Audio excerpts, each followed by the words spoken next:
rolling hills, cattle, and land as far as the eye can see.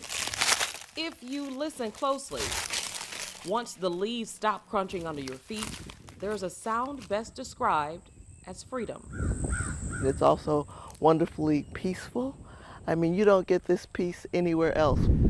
For Cheryl Danley, there is nowhere else in the world like the Citrus County property her family has owned for more than 130 years.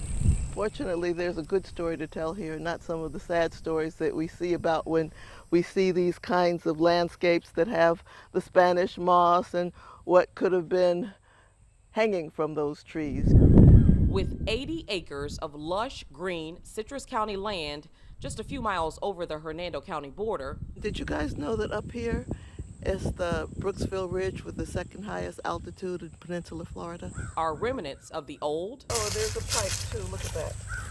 This is where the old homestead was.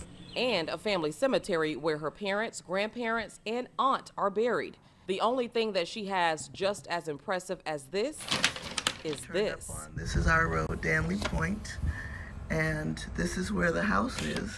It's land her great-great-grandfather, Gilliam Washington, a former slave, took ownership of back in 1891, thanks to the Homestead Act.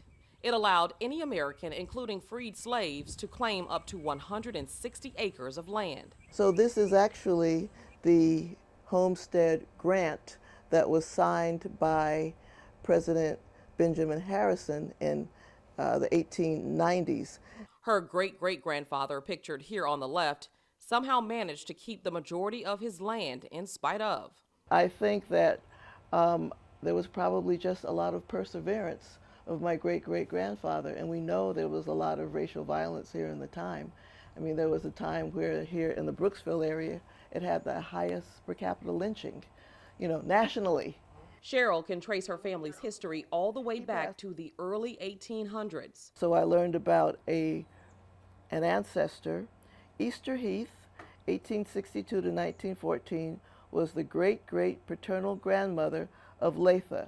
That was my mother and her brother Robert, born into slavery in 1832 in Georgia, 2021. Her family's story was one of many that inspired Imani Asakili to write this book, Black America Series, Hernando County, Florida. It's to our benefit to tell our own story versus having someone else tell us what our story is. I had never heard of Juneteenth. The first time I heard of Juneteenth is when I was working on this book back in 1994.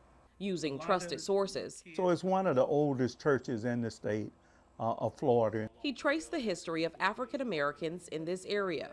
I don't think we've even began to scratch the surface of the history here. And there are so many different components. You have this component of it.